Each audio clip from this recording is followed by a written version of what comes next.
Tôi trả quá sao? Tôi có chén nó lo lúa. Tôi chuyên được mua sạch ra. Nó để chị tả. Cho nó thôi khó ăn rồi nó chỉ có cỏ là. Chỉ cho con không nói à? Đúng không đúng ha. Tay bông cháu có là nó trong không hả? Nó đông giúp mình có nó tu lại. Lóc cho sẽ tao vào tủ cái gì cho ông cho. Hay nói qua.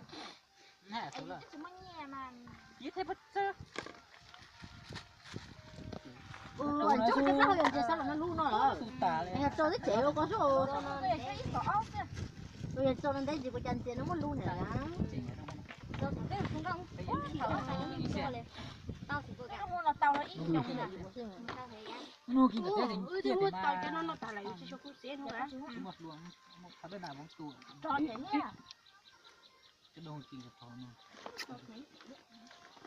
Nó đâu không kinh qua trò nó nhá.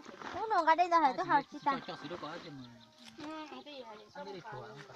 bên giờ lia để nó ta tiệt xí mà chả đâu luôn đi bên giờ lia nhá trong tận nó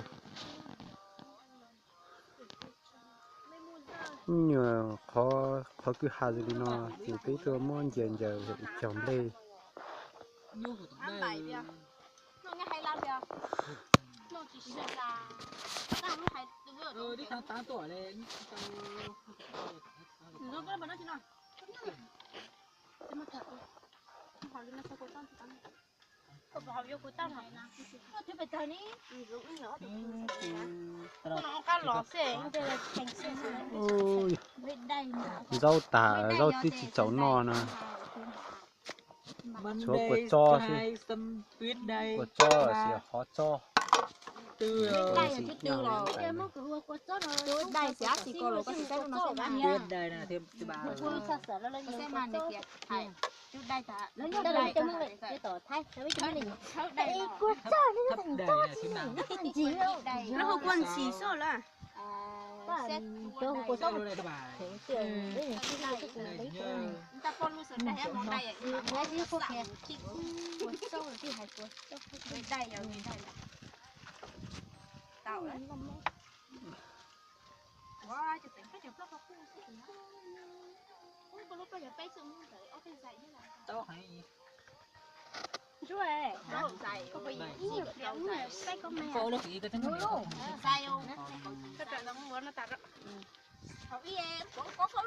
nó ở từng xài từng là bên giờ lia nó lấy plau tù ta tiệt xí mua ở từ mù chế số ở từ nhá trong này nó nó bây giờ đến đây Nó là gì à? Con sao?